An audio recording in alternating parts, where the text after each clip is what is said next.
अमृत काल का ये पहला बजट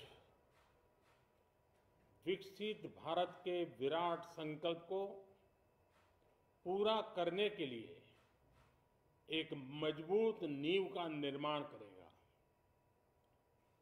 ये बजट वंचितों को वरीयता देता है। ये बजट आज की एस्पिरेशनल सोसाइटी, गांव, गरीब, किसान, मध्यम वर्ग सभी के सपनों को पूरा करेगा। मैं वित्त मंत्री निर्मला जी और उनकी टीम को इस ऐतिहासिक बजट के लिए बधाई देता हूं। साथियों, परंपरागत रूप से अपने हाथ से औजारों और टूल्स से कड़ी मेहनत कर कुछ न कुछ सृजन करने वाले करोड़ों विश्वकर्मा इस देश के निर्माता है। लोहार, सुनार, कुम्हार, सुथार, मूर्तिकार, कारीगर, मिस्त्री, अनगिनत लोगों की बहुत बड़ी लंबी लिस्ट है। इन सभी विश्वकर्माओं की मेहनत और सृजन को देश इस बजट में पहली बार अनेक प्रोत्साहन योजना लेकर के आया है। ऐसे लोगों के लिए ट्रेनिंग, टेक्नोलॉजी, क्रेडिट और मार्केट सपोर्ट की व्यवस्था की गई है। पीएम विश्वकर्मा कौशल सम्मान यानी पीएम विकास करोड़ों विश्वकर्माओं के जीवन में बहुत बड़ा बदलाव लाएगा।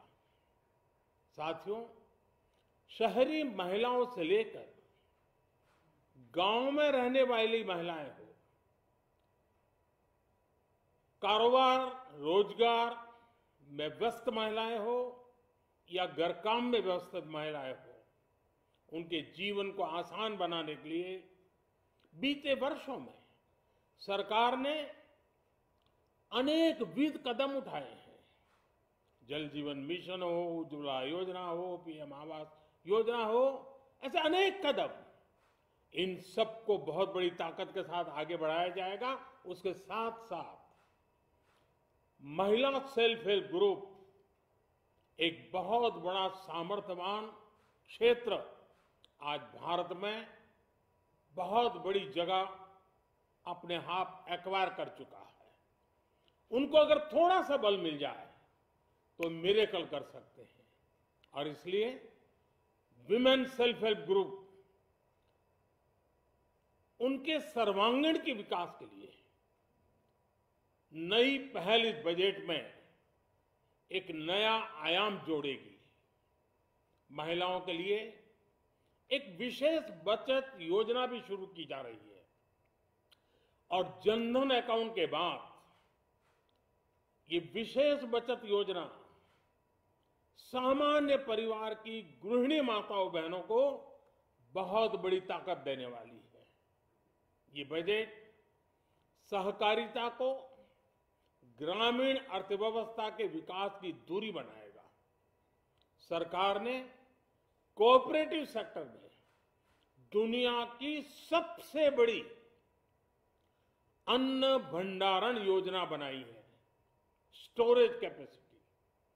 बजट में नए प्राइमरी कोऑपरेटिव्स बनाने के लिए एक महत्वाकांक्षी योजना का भी ऐलान हुआ है। इससे खेती के साथ साथ दूध और मछली उत्पादन के क्षेत्र का विस्तार होगा। किसानों, पशुपालकों और मछुआरों को अपने उत्पाद की बेहतर कीमत मिलेगी। साथियों, अब हमें डिजिटल पेमेंट्स की सफलता को एग्रीकल्चर सेक्टर में दोहराना है। इसलिए इस बजट में हम डिजिटल एग्रीकल्चर इंफ्रास्ट्रक्चर की एक बहुत बड़ी योजना लेकर आए हैं। आज दुनिया इंटरनेशनल मिलेट ईयर मना रही है। भारत में मिलेट्स के अनेक प्रकार हैं, अनेक नाम है। आज जब मिलेट्स घर घर में पहुंच रहा है, पूरी दुनिया में पॉपुलर हो रहा है, तो उसका सर्वाधिक लाभ भारत के छोटे किसानों के नसीब में है। और इसलिए आवश्यक है कि नए तरीके से उसको आगे ले जाया जाए। इसकी एक नई पहचान, विशेष पहचान आवश्यक है। इसलिए अब इस सुपर फूड को श्री अन्न की नई पहचान दी गई है। उसके प्रोत्साहन के लिए भी अनेकविध योजनाएं बनाई गई हैं। श्री अन्न को दी गई प्राथमिकता से देश के छोटे किसानों, हमारे आदिवासी भाई बहन जो किसानी करते हैं, उनको आर्थिक संबल मिलेगा और देशवासियों को एक स्वस्थ जीवन मिलेगा।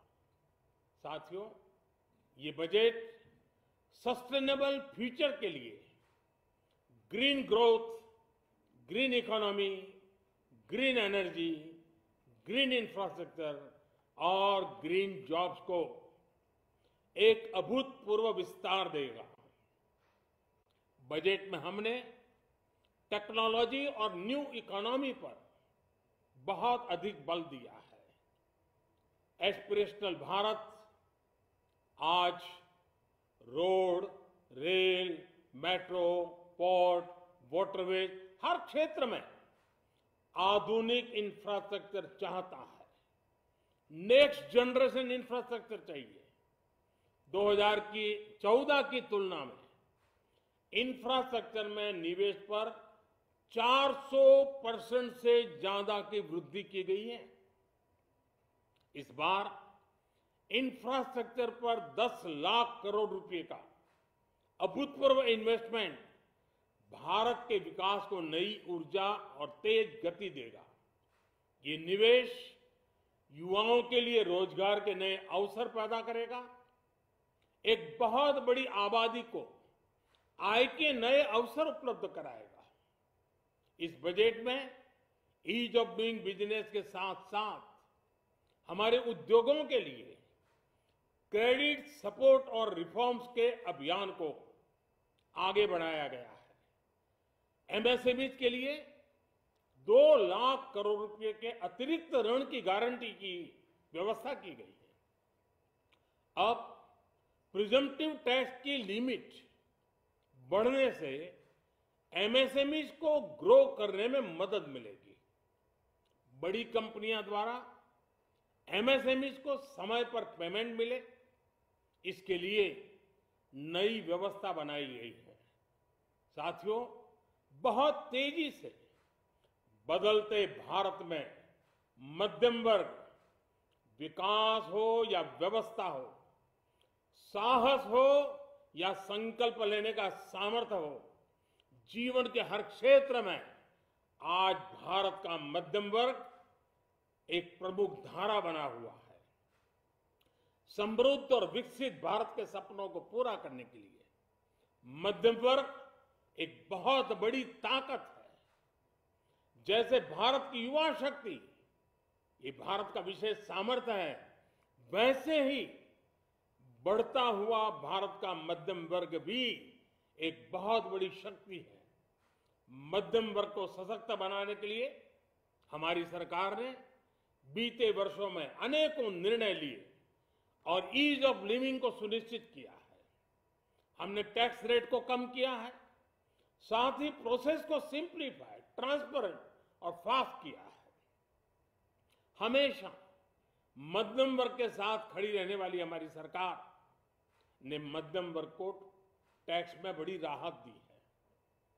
इस सर्वस्पर्शी और विकसित भारत के निर्माण को गति देने वाले बजट के लिए मैं फिर एक बार निर्मला जी और उनकी पूरी टीम को बहुत बहुत बधाई देता हूं और देशवासियों को भी बहुत बधाई के साथ साथ मैं आह्वान करता हूं, आइए अब नया बजट आपके सामने है, नए संकल्पों को लेकर के चल पड़े। 2047 में समृद्ध भारत, समर्थ भारत, हर प्रकार से संपन्न भारत हम बना के रहेंगे। आइए इस यात्रा को हम आगे बढ़ाएं। बहुत बहुत धन्यवाद।